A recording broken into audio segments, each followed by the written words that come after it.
Тәмегүл анамыздың отының басы ошағының қасындағы тамаша думан тойға қош келдіңіздер.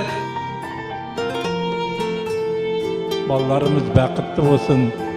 Қызылорда мен Көкшенің арасы сара жол болсын.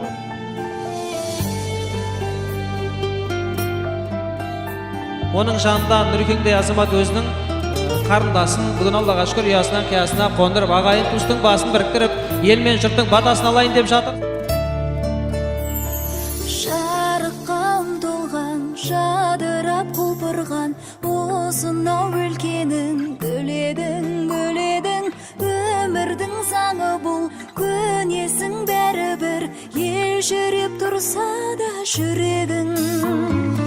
Әкешің дарашың, ақ жүрек анашың, жүрмейді қызым деп жаныңда, өсірген ауылың, ағайын бауырың, қол бұлғап қалуда соңыңда. Бағың жансын барған жеріңде, айналасың аппақ келінге, арға сүйер азаматыңмен, бақытты болшы бұл өмірде.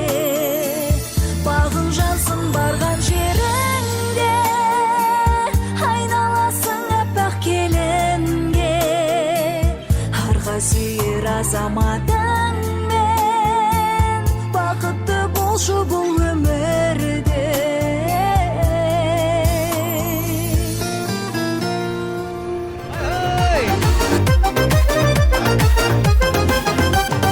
Бір болуды бақытқа балап, шын сыйласу анық махаббат. Ән саламын қуанамын, келді қайын құдаларың, қарсы алайық соғып шапалақ. Ай, ал кетті құдалардың бетіне. Шелінің дәстүрімен жақсылап тұрып, онды шағайық, шашуды шашайық, құдаларды қарсы алайық. Келді құдалар, бірге болайық, мәңгі Тамаша. Құдалар, ізгі құдалар, тәңірім қосқан бізді құдалар.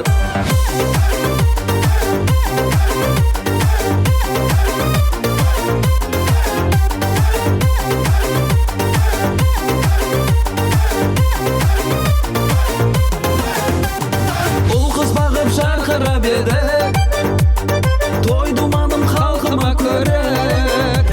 Келіңіздер, құдалар, көрлетіңіздер. Құдалар келді құдалар, Алейкумассалам. бірге болайық. Келіңіздер, билеп көтеріңіз, көңіл күймен кірейік, құдалар, айхайды. Ізгі құдалар, Тәңірім қосқан бізді құдалар.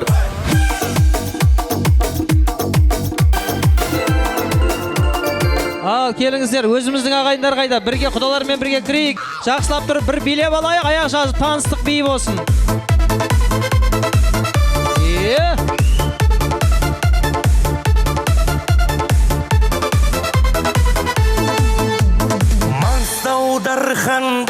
Бір құдадан, бір құдағидан биге шақырайық, қаны. Ақтауда менің досым бар, сыйласып тапқан жарасым. Маңғаз Маңғыстауда Тамаша, айхайды. баласы, жүрегі досым. Бір құдадан, бір құдағидан шақырайық ортаға биге. Қаны. Досым бар менің Ақтауда. Таты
Тамаша.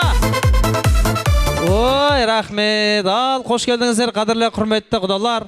Дастархан төріне отырайық, келіңіздер. Өзіміздің ағайын туыстар, той өзіміздікі, құдаларға жақсылап қызмет жасайық, жол көрсетейік. Ассалаумағалейкум, қадірлі жақсылар, құрметті қауым. Бүгін Аллаға шүкір, Тәмегіл анамыздың отының басы ошағының қасындағы тамаша думан тойға қош келдіңіздер. Оның жанында Нұрекеңдей Азамат өзінің қарындасын бүгін Аллаға шүкір ұясынан қиясына қондырып, ағайын туыстың басын біріктіріп, ел мен жұрттың батасын алайын деп жатыр. Сондықтан осындай тамаша той думан орнап отырған шаңырақтың иесі Дәмегүл анамызға бір қол ұрып қошемет көрсетіп қойыңыздар. Бір көрсетіп қояйын, иә? Қош көрдік бәріңізді.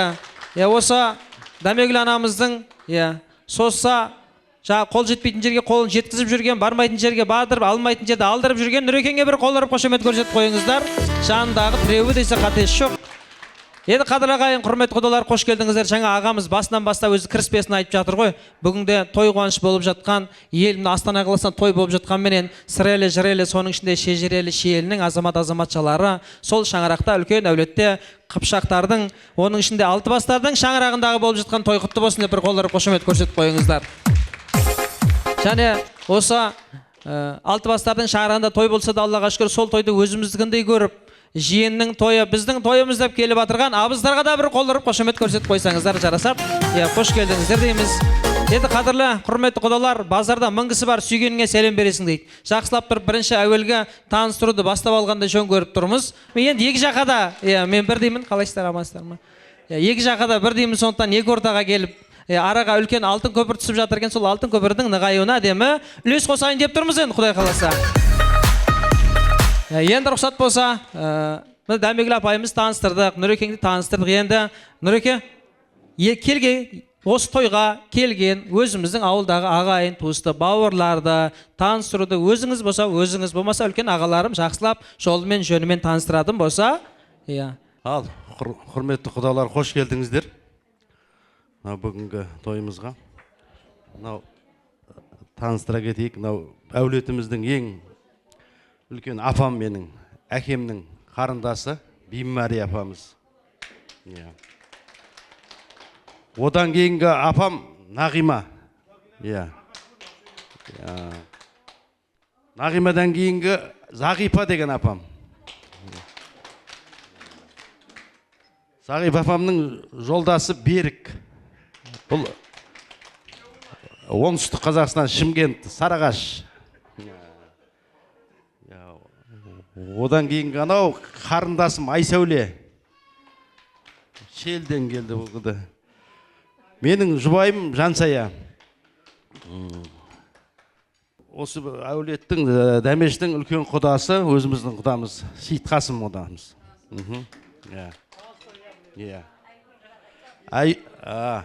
Мұнау Нұрсұлтан құдаларыңыздың енесі осы арада құдағайымыз Айгүл. Ең главный міне. Жаңағы осы Дәмеш құдағайларыңыздың үлкен қызы Мөлдір. Мына құдағайларыңыз Дәмеш менің апам. Өз біздің үйде 7 қыз бар. Мен бауыр бірге туған.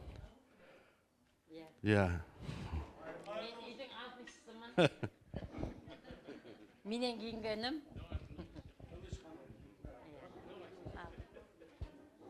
Қош келіңіздер, құдағайлар. Жақсы аман есен, жақсы жеттіңіздер ма?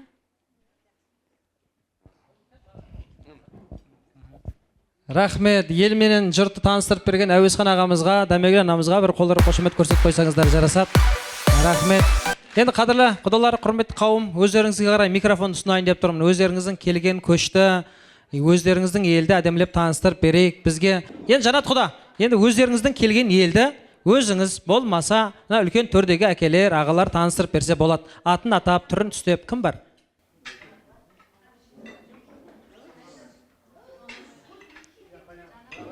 Болды, үлкен ағасы, үлкен құда. Ассалаумағалейкум. Қадірменді құдалар, бауырлар десек те болады енді. Құдамың жылдық, кеу жылдық дейді ғой. Мұнау сапарымыз оң болсын. Екі жақтың үлкен тойы қайырлы құтты болсын. Сіздермен танысқанымызға қуаныштымыз. Енді көптің атын білгенше бірдің жүзін біл деген. Мен де өзімнің жағымдан келген әне қарындастарымды, бауырларымды таныстырып өтейін. Енді төс қағар құдаларыңыз бізде солай дейді. Төс қағар құдаларыңыз жаңағы Жанат бауырымыз. Міне.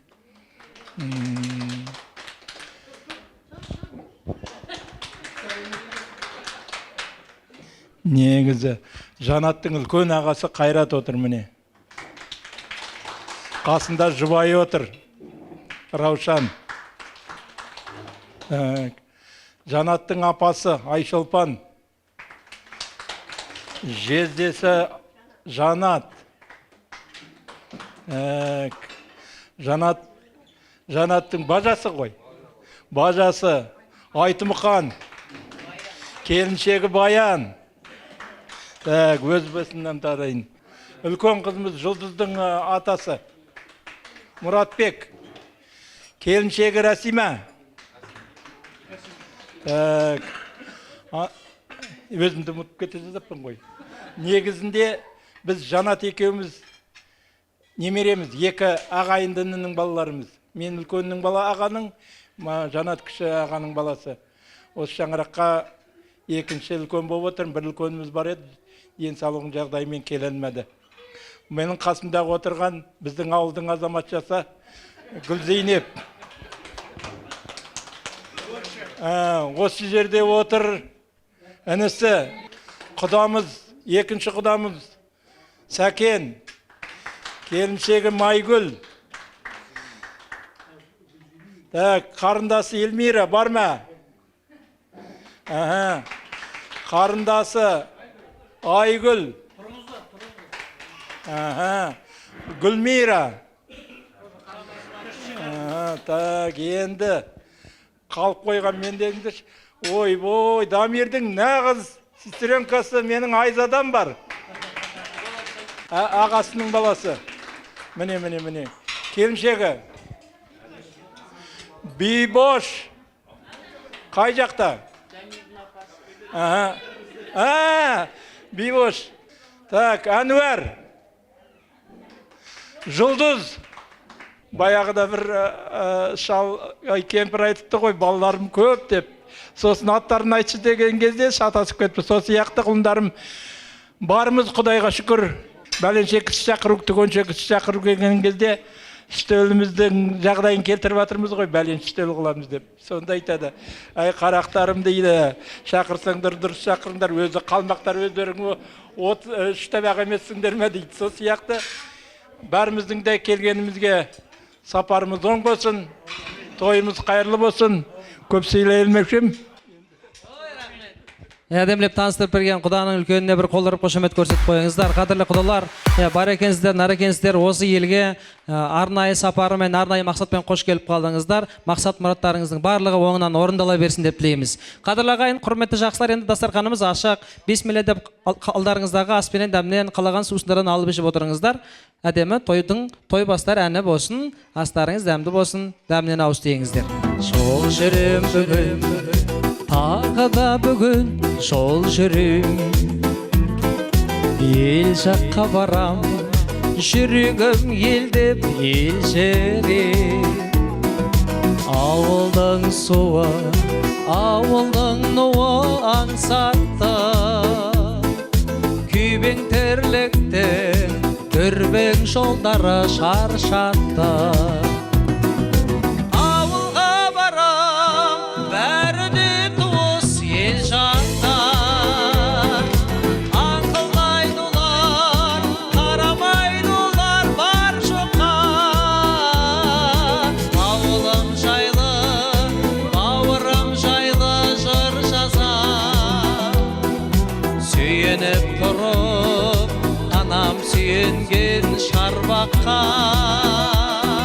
Жол жүрем бүгін, бармасам елге болмайды. Танысам да шам, тіреймін жерге маңдайда. Ет жақындарым, аттанып кеткен келмеске. Көз көргендерде азайып қаптау сол қайға.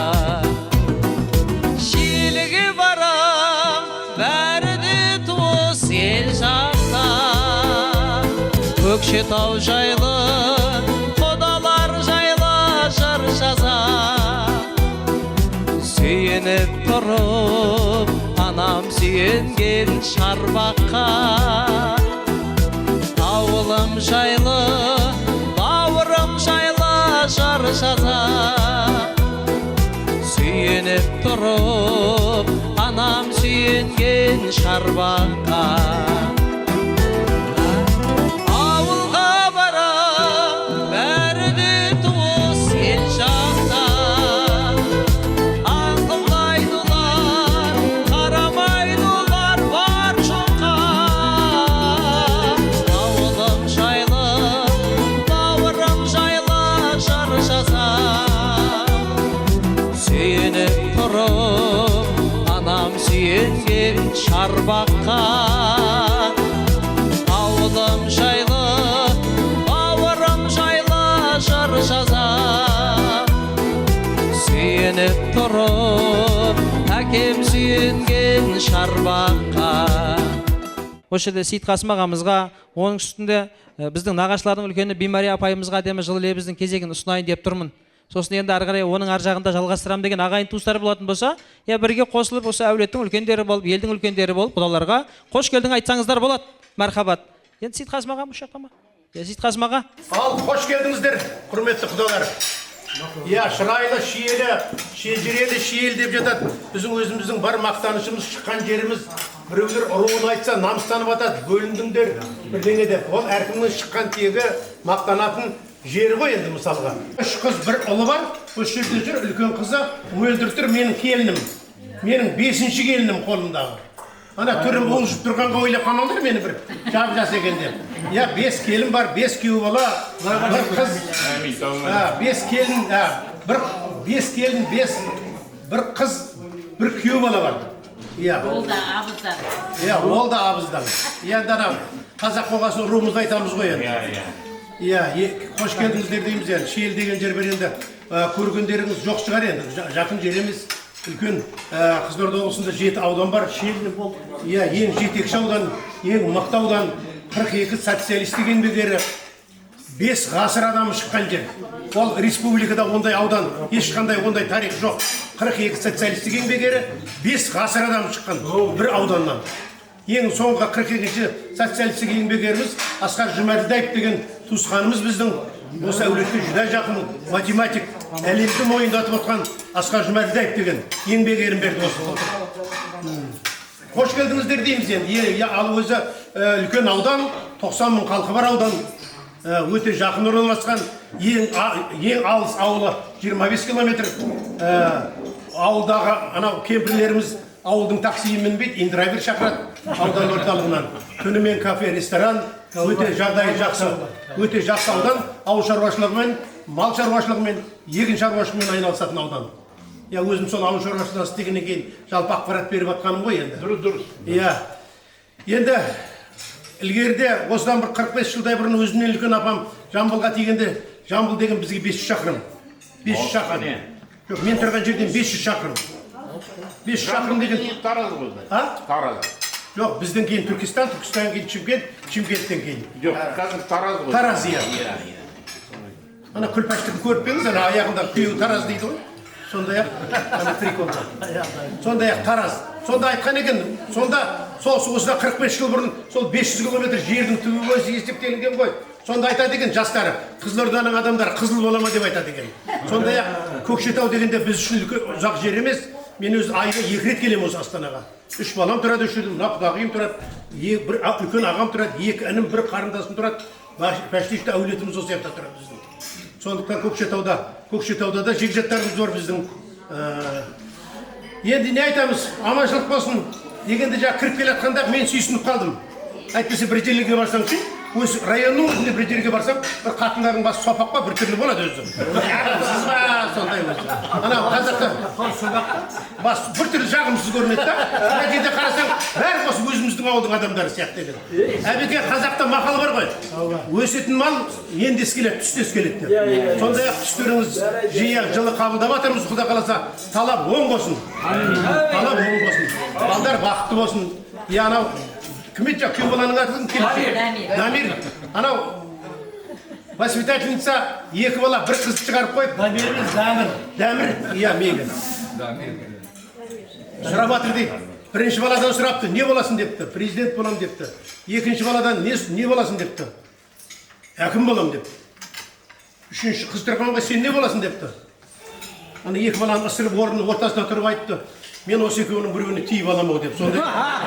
Дәмірдің ақылы көп екен. Біздің Гүлназдай қызымызды таңдап отқан. Алланың берген ризық несібесі шығар. Иә, керемет қыз. Бұл жақты да сіздерді ұялтпайды. Анасының сүтімен келген барлық тәрбиесін Құда қаласа жақсы жағынан көрсетеді деп сенім білдіреміз енді.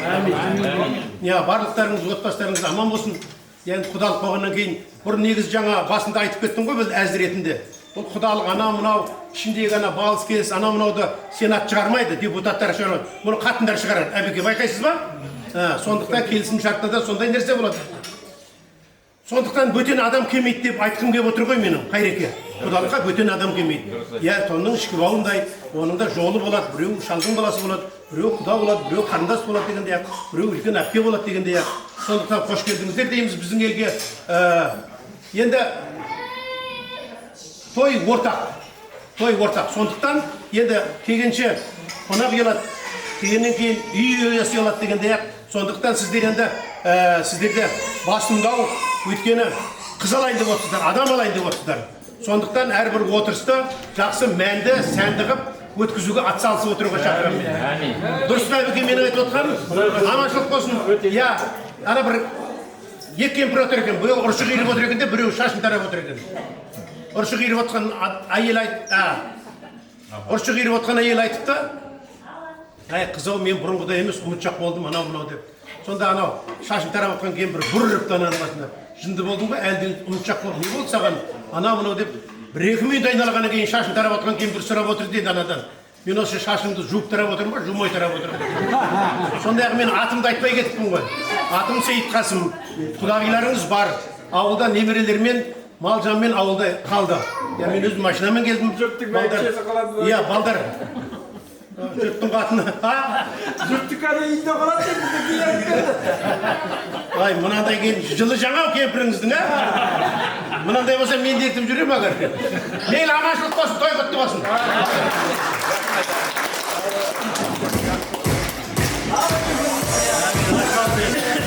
Мынау қош келдіңіздер құдалар. Келген қадамдарыңыз құтты болсын. Мен мынау Дәмегүлдің әкесінің қарындасы болам. Бұл Дәмегүл текті жердің қызы. Мынау жаңа атасы сөйледі ғой жаңа. Бірінші қызы сол жерге барып, қазір үбірлі-шүбірлі болып отыр. Мынау қызды Гүлназды да жаман тәрбиеледі деп ойламайым. Жаңа жақсы келін болады деп ойлайым сіздерге. Мынау жастар бақытты болсын. Қай ата-ана болмасын жаңаға. Ұлы бар жақсы келін алсам екен деп ойлайды жақсы жерден. Қызы бар жақсы жерге барса екен деп ойлайды. Мынау ата-ананың арманы, қыздың бағы жанғаны, өз қызындай көретін жақсы жерге барғаны. Ата-ананың арманы, ұлдың бағы жанғаны. Инабатты ибалы жақсы келін алғаны. Мынау сіздерменен танысып, білісіп отырмыз. Жақсы жерге барып деп ойлаймыз қызымызды. Сіздер жақсы келін алды деп ойлаңыздар. Жақсы жерден келін алдым деп. Мынау жастар бақытты болсын. Тіккен отауларының шаңырағы биік, босағасы берік, махаббаттары берік болсын, үбірлі-шүбірлі болсын. Иншалла тілек ниеттеріңіздің барлығы қабыл болсын. Дәмір менен Гүлназ ғой, Дәмір мен Дәмір деді ғой, құда. Дәмір, атам Дәмір деп отыр. Дамир мен Гүлназдың тіккен шаңырағы биік болсын, құламасын, ішінде бүлдіршіндері қайғы мұңнан жыламасын. Дамир мен Гүлназ бай қуатты болып, ешкімнен ақша сұрамасын. Тек қана қуанышты тойда жүре беріңіздер. Енді рұқсат болса алдарыңыздағы аспенен дәмнен мархабат алып ішіп отырыңыздар. Біздің атымызды жаңа құдалардың үлкені Сейітқасым ағам айтып өтті. Біз деген жаңағы сырелі, жірелі, соның ішінде шежірелі шиелінің халқымыз деп атыр. Сол шиелінің құрметіне Ағорда шиелімсің деген әдемі ән бар. Ол әнді білмейтін шиелінің адамы жоқ сосын. Соны сіздердің құрметтеріңізге орындап берейін.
рахмет.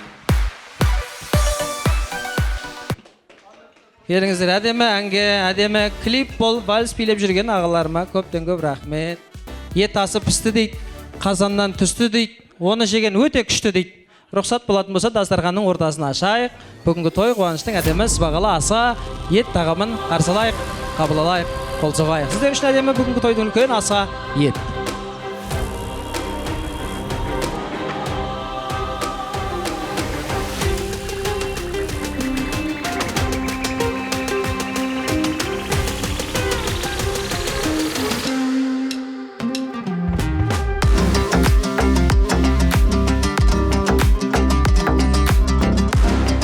Дастарханның ортасын ашып жіберейік.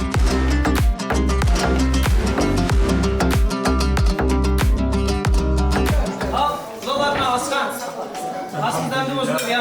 Бата берші. Алқан берекетін беріңіз. Тойымыз қайырлы құтты болсын. Екі жас бақытты болсын. Шаңырақтары биік болып. Үйлеріне жан толып, қораларына мал толып, елдің үлкен азаматшалар болуын әрі. Алайда қадірлі, жақсылар, құрметті қауым, алдарыңыздағы аспирен дәмден алып ішіп отырыңыздар. Енді рұқсат болатын болса, біздің атымыздан сіздерге тамаша ән шырқап берейік. Жаңа шиелі жайлы әнді айтсақ, енді сол әдемі Көкшетау өмірінің бір туар азаматы, жалпы қазақ халқына бір туар азамат болған Сәкен Сейфуллин атамыздың әдемі шығармашылығынан туындаған тау ішінде деген жақсы әдемі ән бар. Соны орындап берейік, қабыл алыңыздар.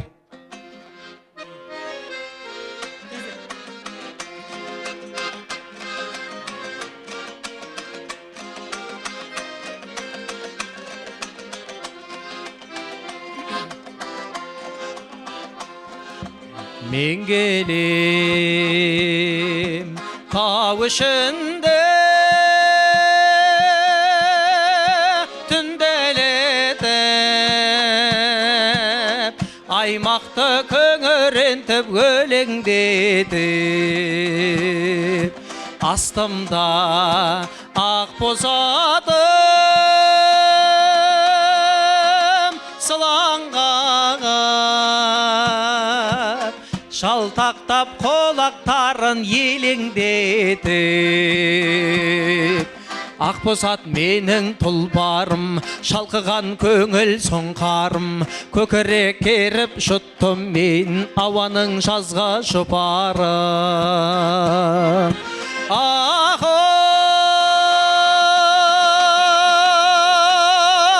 сүмбіл шаш, тәтті сөзің, қара көзің, білгейсің келгенімде жалғыз өзім.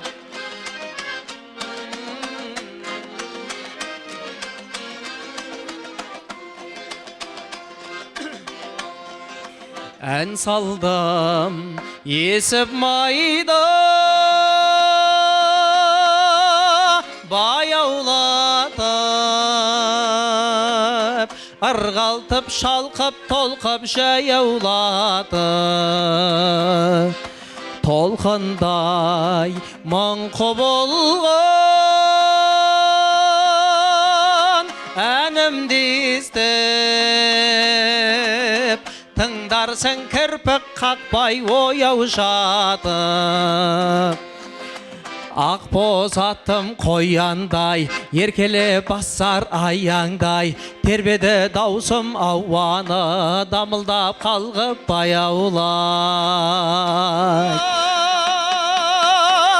Сүмбіл шаш,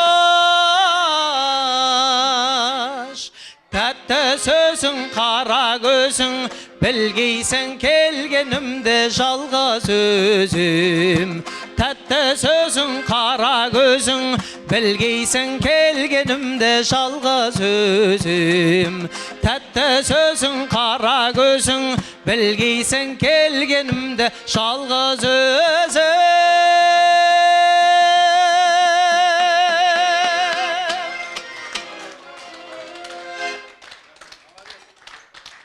Әдемілеп ұсынған адал ниетпен, ақ көңілмен жайған дастарханнан жақсылап үлкен астан сыбағалы дәмнен алсаңыздар.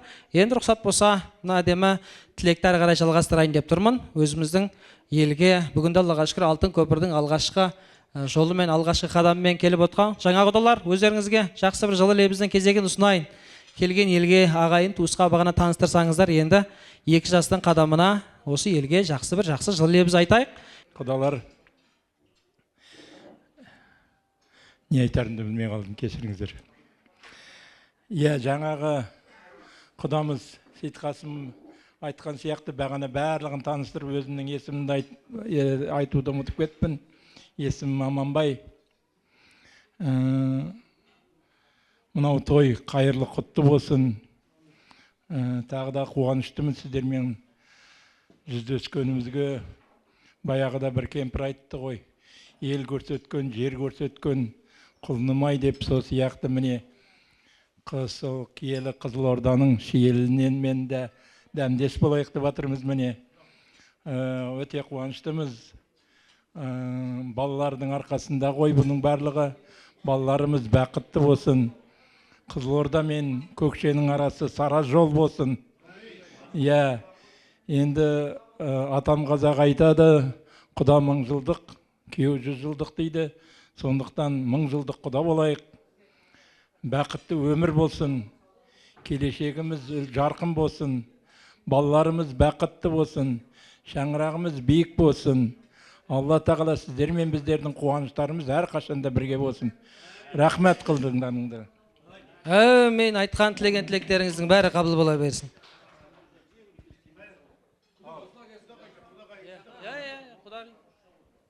Мархабат енді. Анау құдалар, құдағилар, қош кеппіз сіздерге бүгін. Дәм тартып сіздерге келіп қалдық Көкшетаудан.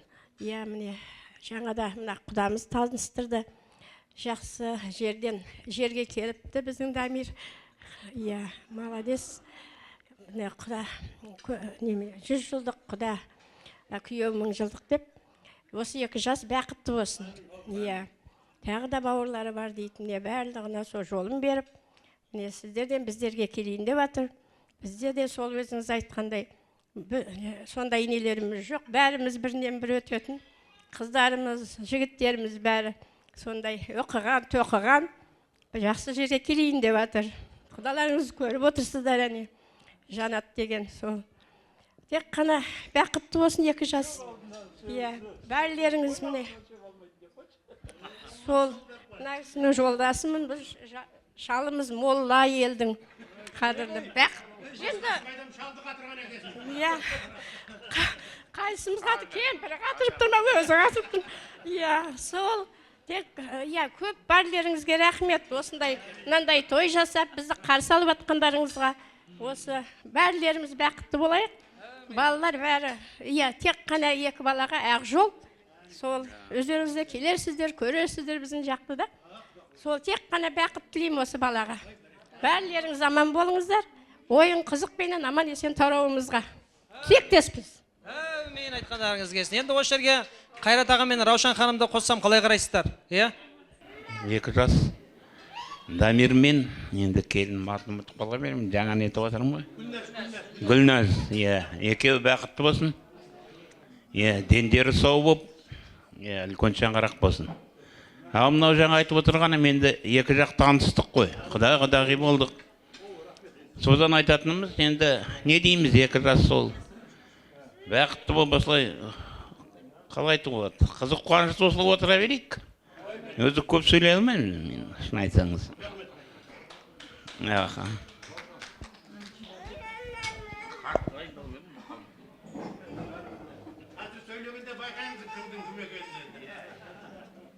Құрметті құда жекжат деді ғой, енді міне осы 2 жасың арқасында танысы білісіп жатырмыз.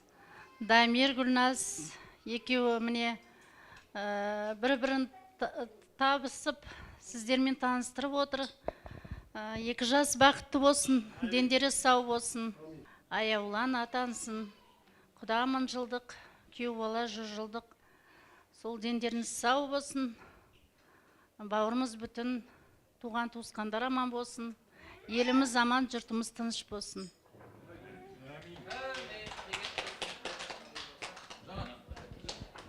міне дәм жазып бәріміз басымыз кездесіп танысып отырмыз. Міне 2 жастың арқасында 2 жас бақытты болсын.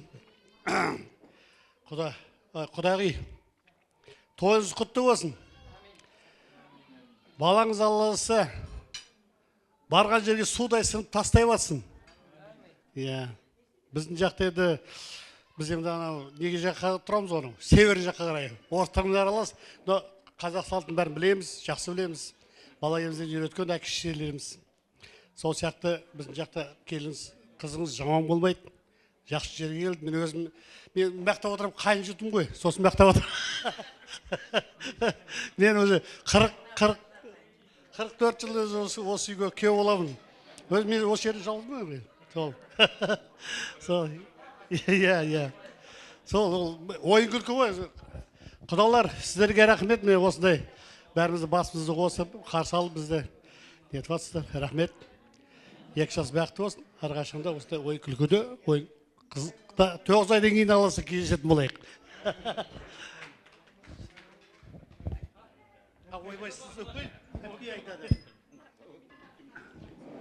Ал біріншіден көптен көп құрметтеріңізге рахмет. Құдалар, 2 жас бақытты болсын. Осы балалардың арқасында біз міне бәріміз бір жерде бір ас ішіп отырмыз, дәмдес болып. Осы балалар бақытты болып, бізді міне тоже жан-жақтан туыс қып. Енді үлкен іргелі семья болсын. Енді бауырым, мынау сенің балаң Дамир. Енді үйлен деп жүргеніміз үйленіп. Енді со бала бақытты болсын, армандаған арманына жетіп, екеуі іргелі семья болсын. Со балаларды биіктен көрейік. Со балаларға тоқа жақсылық боп, со балалардың өмір сүргілеріне қызығып емес қайды. Қызықтап жүре берек да. Сол басымыз аман болсын. Ақ жол қайда жүрсек та. Бәрінен де осы балалар бақытты болсын. Енді құдалар, жалпы бірінші төл тегіз айтып асаққа деп тұрмын. Қарсы алып отырсыздар, мен көптен көп рахмет сый құрметтеріңізге. Сол міне 2 жастың арқасында танысып білісіп отырмыз. Сол жастарымыз бақытты болсын, үлгілі дөкөй семья болсын. Сол айтылып отқан тілектер қабыл болсын. Біраз айтам деп отырсыз.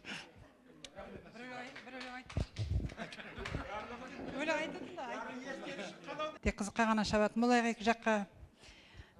Сол жақсы келіп жақсы кетейік, той жақсы өтетін болсын, қызымызды алып балалар сайға қайтатын болайық. Сол құдамың жылдық, 100 жылдық бәрі жақсы болсын енді. Мен ана аға бір сөз айтайын дегем. 10 жыл болған шығар, сол неге барғам. Жоқ, оның ар жағында емші болды ғой бала, ерке бала. Аралға барғамыз. 10 жыл болған шығар, содан келін немере үшеуміз бардық та со жаққа. Сол, со балаға бардық, кірдік, со балаға содан бір жұма болдық қой құмның арасында. Қызық, мен түк жей алмаймын о жақтың тамағын, со қызық болып келгенбіз, енді қызық. Содан келіндің несі бар, Шиелі деп, подружкасы. Бірге оқыған Көкшетауда Индира деген білмеймін сол. Сол үйге келіп, есіміз жиып, тамақ жеп, күшті Шиелі деген соны жаңа жазып жатырмын келінге. Құдалар Шиеліні келген деп, мен өзім көрдім, сол Қызылорда қалай әдемі, сіздердің Шиелі күшті район әдемі болған. Сол есіме жаңа түсіп жатыр, сол жақсы. Жақсы жер деп айтамын енді, келін Гүлназ бақытты болсын Дамир екеуі. Мынау келініміз Айгүлдің апасы. Марқұм келініміз енді жатқан жері жарық болсын. Алла тағаланың разымен бүгінгі тойды о кісі бағана жүгіріп жүреді. Осы үйдің адамындай жүгіріп жүрушеді. Тойым деп бір қызық айта өтейін. Бибош қарындасының тойы болып жатыр. Бибінұр. Содан осылай тойдың алды құдалармен танысты, сәкендер келген. Содан о жерге аздап құятындары бар екен. Маған айтты, ата деді, сіз енді сәлем беріп, үлкендерге тойдың басын бастап бер деді. Жарайды, жақсы. Сезіп отырым енді олар ана жақты бастау керек. Мен уағыз айттым. Әңгімені зорттым. барлығы мынаған қарайды. Не пирожки жүрмейді, не тамақ жүрмейді. Бір уақытта баян келдім. Айтады, ада қой келіп қапты табын деп.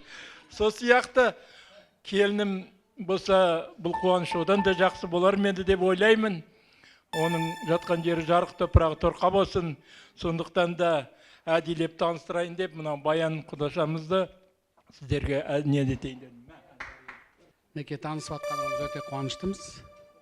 Жаңа таныстырып өтті ғой, біз енді мен осы Жанат құданың үлкен қызының атасы боламыз, енді жұлдыз қызымын. Сондықтан неке енді бәрі мынау бастарымыз қосылып, осы құдалықта отырғандарымыз енді екі жастардың арқасы, осы Дамир мен Гүлназдың. Енді тілейтінім зор денсаулық, жастарға дендері сау болып, енді босағалары берік болып, шаңырағы биік болып деген сияқты. Қоралары малға, балкон, етке, қалталар ақша толы болсын біз бұйырған, дендері сау болсын. Сол мінеки, осы үлкендердің жақсы жолдарын берсін жастарға. Мінеки, осы мінеки, ақсақалды атамыз отыр мінеки, үлкен құданың ағасы. Мінеки, апайлар отыр құдағи, сондықтан осы кісілердің жақсы жолдарын берсін деймін жастарға. Бәліктеріңізге осылай жұғысты болсын. Рахмет, қарсы алып атсыздар. Енді бағанадан бері көп тілектер айтылып жатырды, айтылады да ғой, сол тілектердің бәрі қабыл болсын дейміз. Мінеки, енді шиелі жақты болған жоқ, шынымен енді айту бойынша енді, Алла бұйыртса, дәм бұйыртса барып қалармыз, может көріп қалармыз, шиелінен бір Алла біледі, сондықтан мінеки енді Гүлназдың келген жері құтты болсын дейміз, мінеки тастай батып судай сіңсін дейміз, отамыз енді. Қазақ айтады ғой, мен бақытты боламыз, бақытты қылам деп барған сияқты, бақытты қылатындай қылып келетін болсын, осы құданың жанұясына. Сол енді тілейтін бақытты болсын жастарымыз. Сый құрметтеріңізге көптен көп рахмет. Қарсы алып атсыздар. Екі жастың арқасында кездесіп, танысып атырмыз. Жастар бақытты болсын дейміз. Тек қана үлгілі семья болып, тек жақсылығын ғана көрсететін болсын, жұмыстары жемісті болып, үлкен іргелі семья болсын. Ата-аналарын сыйлап, екі жақта бірдей болатын болсын. Дастархан әрқашан төкі жақсылыққа ғана жайылатын болсын. Қызық көрініздер, той құтты болсын. Екі баланың арқасында міне құдандалы болып отырмыз, қайырлы құтты болсын дейміз. Әрдайым осы екі балаға тілейтіміз зор денсаулық, ұзақ өмір, мөлдір махаббат. Осылай туыстарының арқасында бауырлар көп болып, құда, Жанат құда.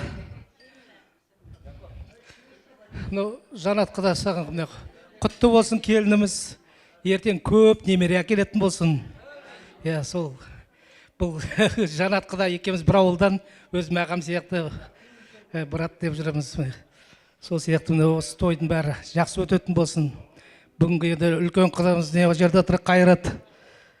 Бүгін туған күні. Бүгін өзімнің енемді туған күні, сол кісінің жасын берсін, 88-ге келіп отыр бүгін. Сол сияқты той. Әлі қазір Майгүл тойлайды қазір. 99 жасайтын бұл. Әрдайым осылай екі баланың арқасында қызықтап қана жүретін болайық. Бізге көп немере әкелетін болсын, сіздерге жиендеріңіз көп болсын. Осылай дастархандарыңыз мол болып, бауырымыз бүтін болып, тек қана ақ жол тілеймін сол балаларға. Енді рұқсат болатын болса, бір аяқ жазып биле басақпа деп тұрмыз. Біз сіздердің құрметтеріңізге, құдалардың тілегінің құрметіне әдемі көңілді әндерден папури орындайық. Өзіміздің ағайын, туыстар, ағалар, жеңгелер бір-бір құдадан, бір-бір құдашадан ортаға алып, бір айналып билеп алуға болады аяқ жазып. Қызық еді өзіңнен өткен күн, көз алдымда сол қалпында тұр әлі. Жан кешкен, жаным дескен, көңдір қайда қарағым, реткізген шықпас естен, мөлдіреген шынарың.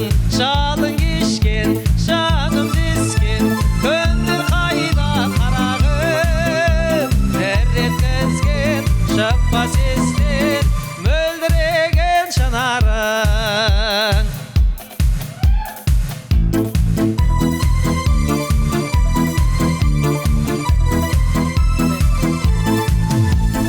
Сағым қуып келемін, сағындырып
Қудашаларға арнады.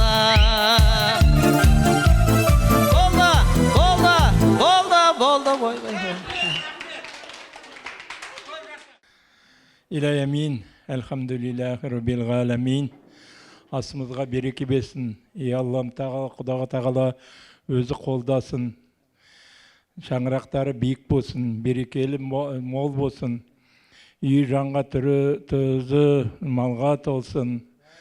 Сіздер мен біздердің Алла тағала қуаныштарымыз ұзаққа созылсын. Бақытты өмір болып, келешегімізде осындай қызық қуанышта болсын. Аллаху акбар. Әумин, берген баталарыңыз қабыл болсын. Ал екі елдің арасындағы алыс берісті енді жасауға болады. Келіңіздер.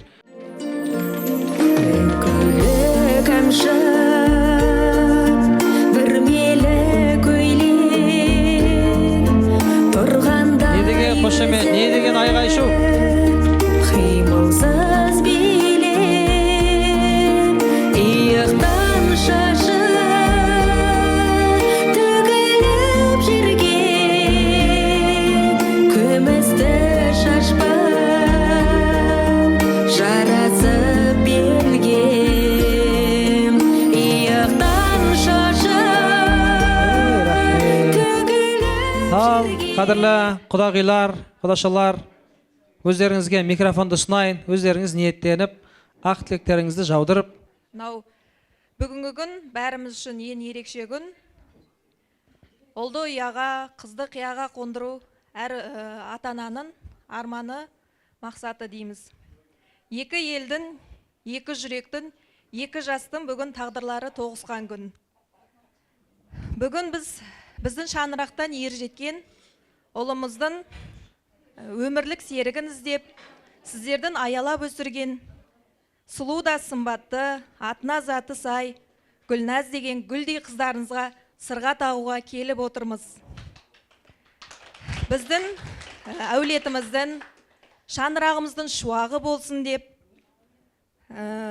дамиріміздің басына қонған бағы болсын деп, әулетіміздің үлгілі келіні болсын деп келіп отырмыз. Екі жақ, екі ел бір-біріне құда ғана емес, ағайын туыс бауырдай, туысқандай болып кетсін. Тек екі ортада тек жақсылық болсын, тойға ұласын. Мен осы әулеттің келіні, Дамирдің жеңгесі, атым Назерке болады. Гүлназ қызымыздың будущий абысыны боламын. Жақсы ниетпен арнайлап алып келген сырғаларыңызды салсаңыздар мархабат. Бірінші әдемі басына үкі тағып жатыр. Ақтықтың, пәк таза ниеттің белгісі. Құлағындағы сырғасын өзіміздің жеңгелер шешіп алып қаламыз ба? Құлағында сырғасы бар, соны шешіп алайық. Тамаша.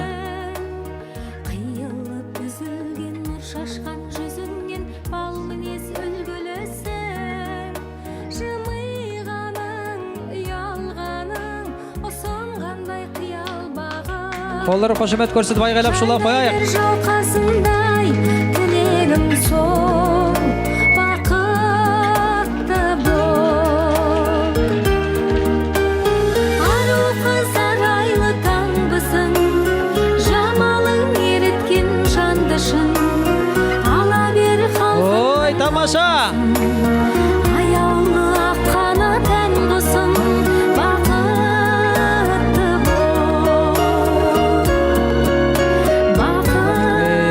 енді арнайы екі жағындағы біздің Гүлназды ортаға алып келген екі жеңгесіне сый-сияпаттарыңыз болса, мархабат тапсап қойсаңыздар болады. Жаратқан құдірет, жығылғанды түрегет. Мынау екі жасты бақыт ет. Бақ берсін, бәлесіне сақтасын, абир беріп, аман сақтасын. Я Аллам, бақ берсін, не берсе де нақ берсін. Қырда жүрген қыдырды үйлеріңе ап кесін. Мынау екі жас үбірлі-шүбірлі бақытты болсын. Берген баталарыңыз қабыл болсын. Ал мынау енді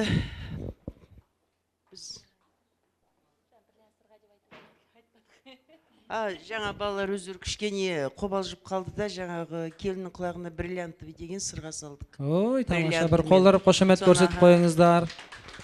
Ал енді құдағи мынау біз өз жағымыздан, Дамир жағынан енді мынау жеңіл желпі кішкене өзіміздің салтымызбен, өзі біздің жақтың енді Северный Казахстан, сіздерде енді басқа түрлі шығар. Біздің жақта енді осылай кәдеміз. Кішкене қабыл алыңыздар қазір.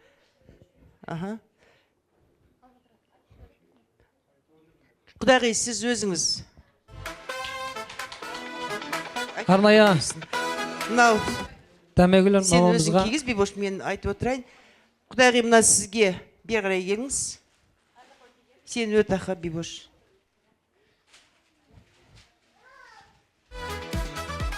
Не бар етін ғой? Дәмегүл мамама бір қолдырып қошемет көрсетіп қойыңыздар. Өйді.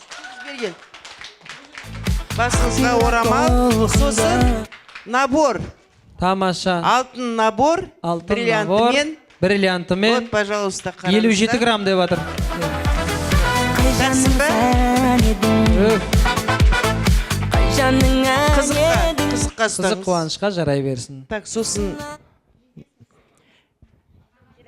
ағасы. Ағасы Нұрекеңе. Ағасы, сосын Нұрекеңе қолдырып қошемет көрсетіп қойайық. Аружанға.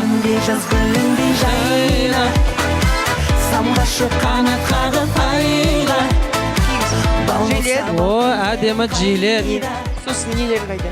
Ой, күшті. Өзі парный екен, әдемі. Пар. Парасымен кешке киіп алып, набережкеге қарай шығатын болдыңыздар. Әдем болып тұр. Молодежный. Гүлназдың ағасына печатка. Алтын печатка. Бір қолдырып қошемет көрсетіп қойайық. Әні. Аласың ба? Гүлназдың жеңгесіне алтын цепочка. Молодежный, қазір хит болатқан. Алтын алқа. Пожалуйста. Көп рахмет. Күшті, я? Сестрасымен жездесі, да? Келіңіздер. Балаларыңызға бергеніңізде сіздерді. Міне құда балаға. Бере ғой. Самокат. Как раз жақсы болды. Сестра.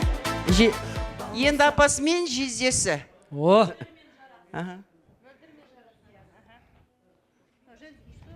Мужской. Сізге жұлдыз кигізші мен. Тамаша.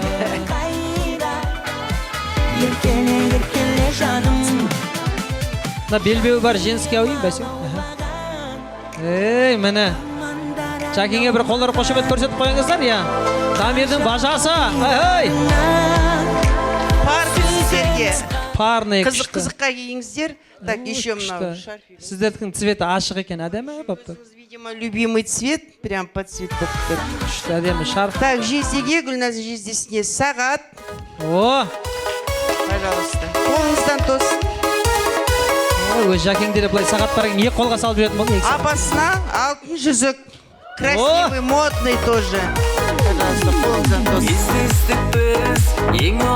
Балаларға. Сіздердің балаларыңызға, да? Машинка. Мәс саған. Курточка. Қандай күшті. Екі қызға. Екі қызға. Күміс бриллиант, мне надо екеуіне одинаковый браслет. Тамаша, қандай күшті. И пустой вот тоже бар. Қызыққа ұстаңыздар бәрін. Так, мне мынау тоже сіздердікі. Самокат. Қандай тамаша. И мынау курткасы менегі. Құтты болсын. Так, жездесімен, құдағидың жездесімен апасы. Танысуға келген. Бірінші көрген. Құдағидың туған. Сестренка еще. Гүлназдың беріп алайық, ақа. Жезде қайда? Жезде келмей қалды ма? А то біздің жақта сияқты, осы жақта да жезде бар дейді, сосын сол жездеге.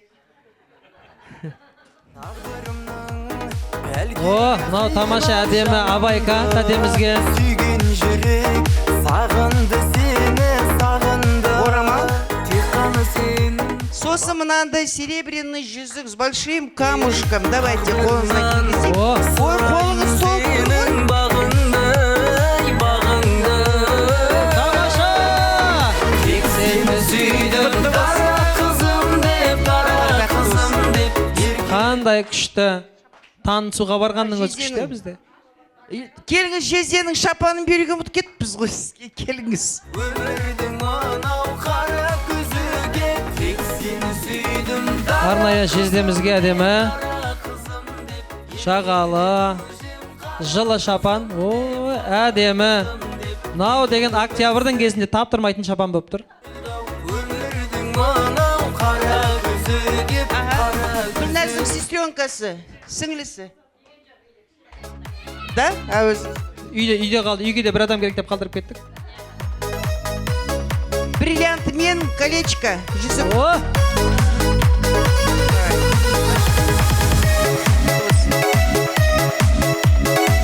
Құдағи сосын. А?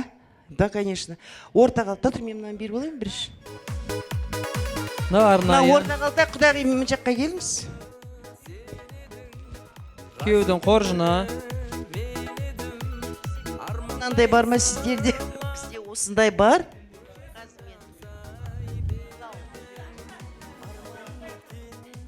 Онда көзден. Мында 5 ер адамның тақиясы мен несі? Жолы. Костюмдар. Сосын 5 әйелдікі орамалмен несімен жыртыс деп айтады ғой, тоже. Өзіңіз несі, сосын ішінде орамалдары бар, анау. Аузын ашады. Өздері ашсын ба? Кім бар тағы біреуіңіз? Келіңіздер біреуіңіз. Арман жасап ашыңыздар, өзіміздің әулеттің, Гүлназдың жеңгелері, үлкен апайларымыз болса, мархабат, сіздердің жолдарыңыз. Қалмал деп айтпайық. Просто береміз, Ой, тамаша. Өзі әдемілеп тұрып ораған екен қоржынның аузын.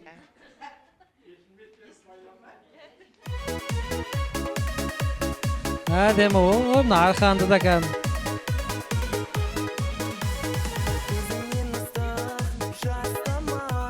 Андағы 5 ер адамның несі? Жакеттері. Мынандай несі бар? Тақиясы бар ішінде, қараңыздар. Ішінде тақиясымен. Мынандай тақиясымен. Ертең елден, ауылдан келген ағайындар болса, үстеріне бір әдемілеп жауып жібересіздер. Өзіңіз кім жолымен келді, өздеріңіз білесіздер ғой несін. Мін жақта әйел адамдікі бар. Сосын қалтақтарған жаңа сіздерге міне ішінде өздеріңіз аласыз. Ашары беті дейді. Ашқан адамға әдемі, күшті, бардовый абайкау деймін. Ой, рахмет.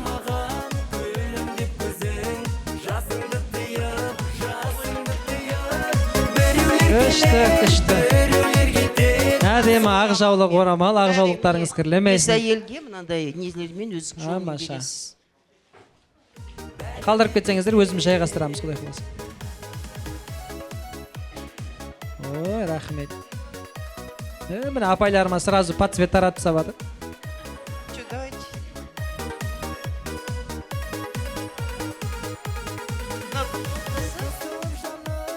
Ойбай, 17-ні тасай сапты ғой жерге. Құдағи.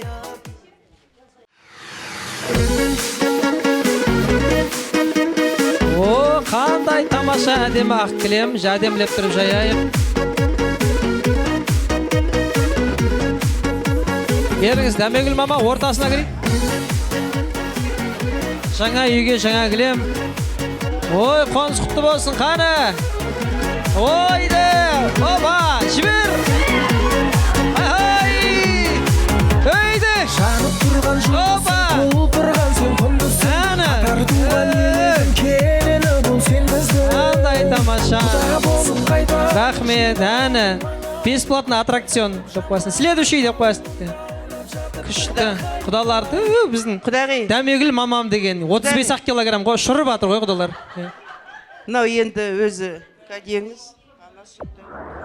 Арнайы, құдалардың атынан. Сосын мынау енді бізден өзімізден мынау напитки, қымызы бар, шарап мынандай нелері бар. Қоржын. Шырындары, қымыз. Мынау сладости. Ага. Мынау овощи, не, фрукты. Жеміс. Ага. Мынау енді өздеріңізге тоже қалта 12 неге соны бересіз. Сосын шай. Шай. Тоже осы келген жүрген кісілерге таратып өзіңіз на свое усмотрение. Енді осыған риза болыңыздар. Мына осы бәрін жасаған, енді білесіздер, құдайға жоқ. Осы міне Дамирдің екі апасы жүрген.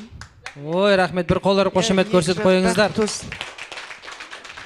Төрде апайларым 10-нан 10 деген баға беріп отыр, құдай қаласа. Иә.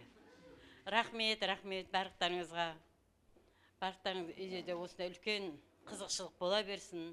Жастарымыз бақытты болсын. Рахмет. Жылауға асықпаңыздар, иә. Біз жақта тоймал деген бар. Тоймалды әкелдік жаңа. Дамир өзі әкеп түсірді, тапсырдық сіздерге. Қалың мал 2 миллион, ана сүті 200 мың. Ой, тамаша.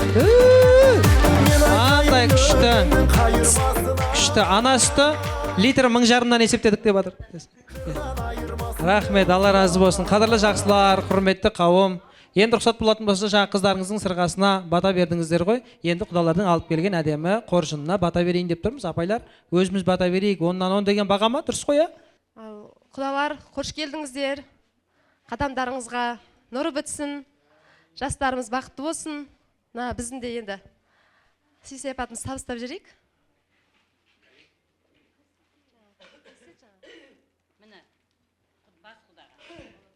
Бас құдамызға. Айна, құда. Алмақтың да салмағы бар демекші.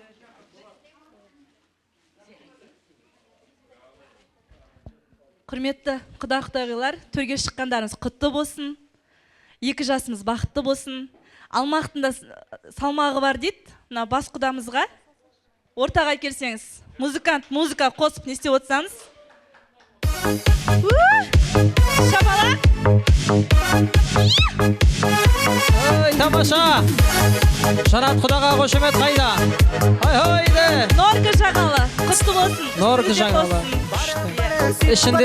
Ішінде термометрі бар. Ысып кетсе суыта, суып кетсе ыстас еді. Өзің релюксін қоя бересіз. Құтты болсын. Ендігі Бибігүл тәте, ортаға келсеңіз. Келіңіз, Құдашаға қолдарын қошемет көрсетіп қояйық. Қане. Дейсің бе жаным, жүрегім қаламай, өзгелермендей боламай, мендей жігіттің сезімін елемей. Қандай тамаша. Күшті. Құтты болсын, үстіңізде тосын. Ой, рахмет. Анқырап жүріңіз әрқашанда. Жүзік бар. Арнайы берген. Құдаша. Аспаңыз, иә. Сізге арнайы алтын жүзігіміз бар. Қазір табыстауға рұқсат етіңіздер. Қандай тамаша. Бір қолдары қошемет көрсетіп қояйық.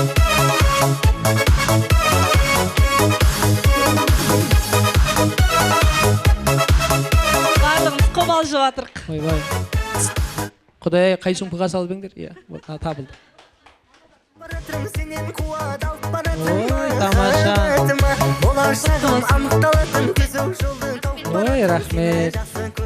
Сыртын бер жіберейік, иә? Келесі. Кешіріңіз, Бибігүл тәтесіне енді. Бибігүл тәтесіне. Тамаша. Билеп кетсеші. Құратын қыз теңейтінен сызлағылар. Сыңданда құшақтасам болғынды басы. Отырғызып сіз секілді қандай тамаша. Сіз олама, сөйлесейік түсігімдер біздің араға. Қандай күшті. Әдемі, бір-бірлеріңізге ұқсайды екенсіздер еще. Рахмет. Күшті болып жатыр. Сізге де арнайы алтын жүзігіміз бар. Қандай тамаша. Бір қолдары қошемет көрсетіп қойыңыздар. Ей жаным күнді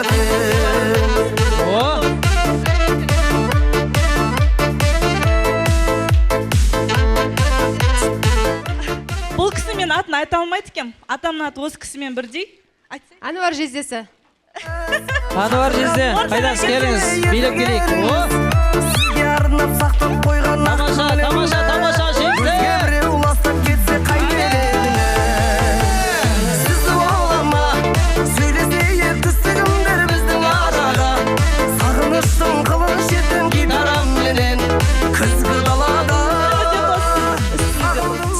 Қандай тамаша. Кешке жақын осыны киіп жүретін болдыңыз. Әдемі болып тұр. Келесі. Нұрбек жездесі Нұрбек ортаға. жездесі.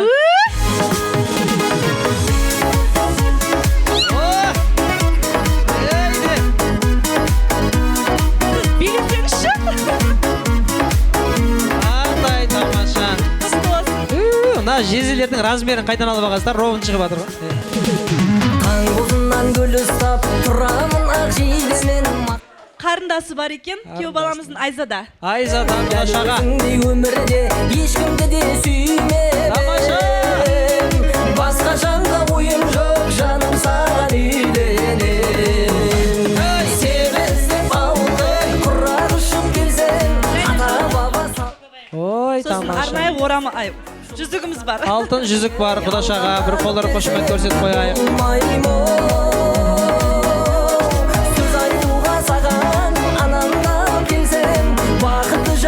Ой, тамаша. Эльмира тәтес ортаға билеп келсеңіз.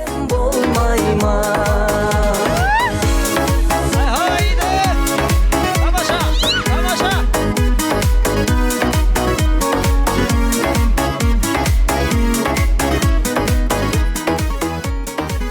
Өте әдемі. Қандай тамаша. Жүрек шіркін тулайды, сені іздеп сағына. Өмірімнің көркіне берген деймін мағына. Кездескенсің сұлуым. Сосын құдалыққа еріп келген 25 адамға Қайрат ата. Барлығыңызға бір шапан. Қайрат аға, о, Жанат Құданың үлкен ағасы. Қайрат Құдаға бір қолдары қошемет көрсетіп қояйық. Жерімнің дірілдеп сөзіммен жаңылам арайлым. Ертегіге Амантай ата. Амантай аға. келердей сезіммен Тамаша, тамаша.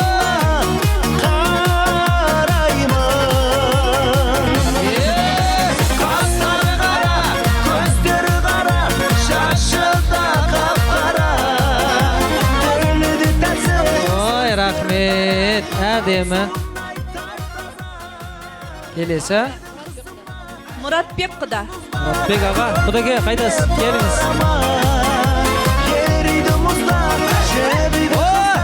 Жүрегім жыламай.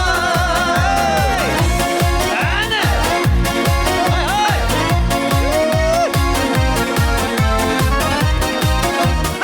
Ой, тамаша. Қандай әдемі. Құтты болсын аға. Жакетте как раз әдемі. Өзіңізбен подцвет мощный болып тұрды. Күшті. Сәкен құдаға. Билеп. Күйзелгенде көңіл суып көрсететін өмір сүріп гүл аруамсың. Қабылдамай бір сыйымды үйрететін шын сүюді мұғалімімсің. Жанат жезде. Жанат жездесіне. Ұрыспауға тырысатын дәрігерімсің. Жүрегімді сез алатын, ауырғанда жазалатын дәрігерімсің. Миллионым, миллиардым, алтын, күміс, бриллиантым, қымбаттым менің. Дәуірімсің, ғасырымсың, ғарышымсың, ғашығымсың, жұмбақтым менің. Миллионым, миллиардым, алтын, күміс, бриллиантым, қымбаттым менің. Мұрат аға. Дәуірімсің, ғасырымсың, ғарышымсың, Болат аға.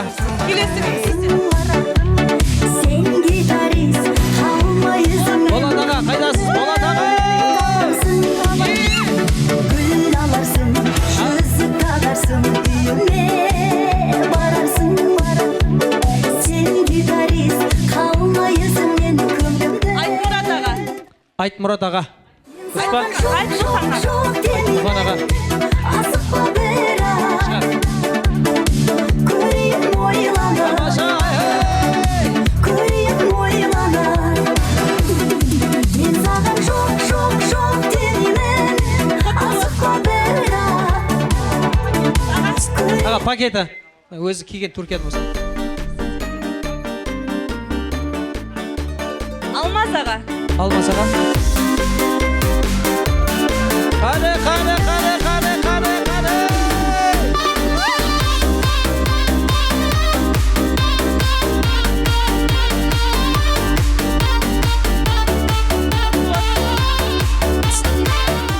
Раушан жеңге. Раушан жеңге. Терезеңнен соққан самал еседай, ғашық оты мені өртедай. Күшті. Ой, мынау деген. Назерке. Қандай әдемі. Назерке жеңше. Күшті болып тұрсыз.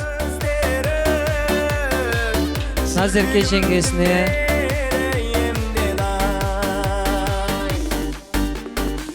Іздеймін деп сені, таусылардай демім. Биле. О! Арнайы ақшалай. Арнайы ақшалай сыйлық. Өзіңдей жанды арнадым мәнді Гүлзейнеп папа. Гүлзейнеп, құдағи, келіңіз. Шуақты күнде іздеймін сені аяулы. Қиялдағы ару Күшті тұрды, орамал. Айшолпан тәте. көре алмай. Толқын соққан теңіздегі кемеде. Түймелерін ағытып жіберейік, ә? Түймелерін ағытып жіберейік. Бір қол ұрып қошемет көрсетіп қойыңыздар. Іздеймін деп сені, таусылардай демім. Елестейсің сен сағымда. Күтемін мәңгі өзіңдей жанды. Асима құдағи келіңіздер. Аяулы жаңбырлы түнде, шуақты түнде іздеймін сені аяулы. Ой, рахмет, қандай әдемі. Келесі. Айгүл тәте. Қошемет. Айгүл құдашаға қошемет қайда? Іздеймін деп сені, таусылардай демім. Елестейсің сен сағымдай. Күтемін Айгүл құдағи, келіңіз. жанды арнадым мәнді аяулы жаңбырлы шуақты күнде іздеймін. Ақшаулық әдемі орамалымен. Баян жеңге.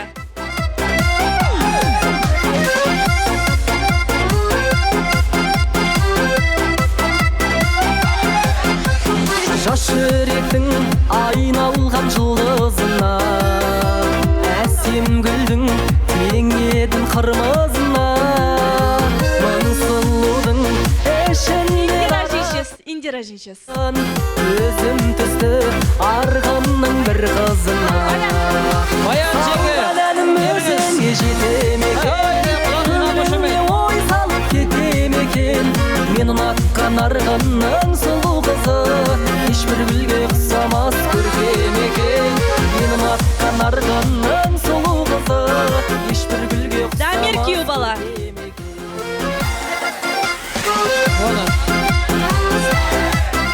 Болды, рахмет. Ой, рахмет. Үстеріңізде тосын. Ау енді мен өзімнің атымнан өзінің отбасына беретін бар еді. Қолдары қошемет көрсетіп қояйық.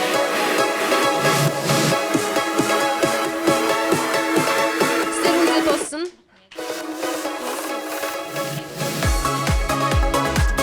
Қандай әдемі. Бейбек Лұқташа.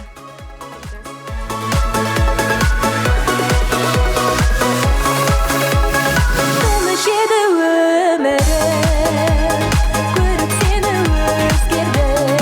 Айзада Құташа. Сүйіп сені көңілім, жұлдыздарға теңгерді. Сөз таппаймын айту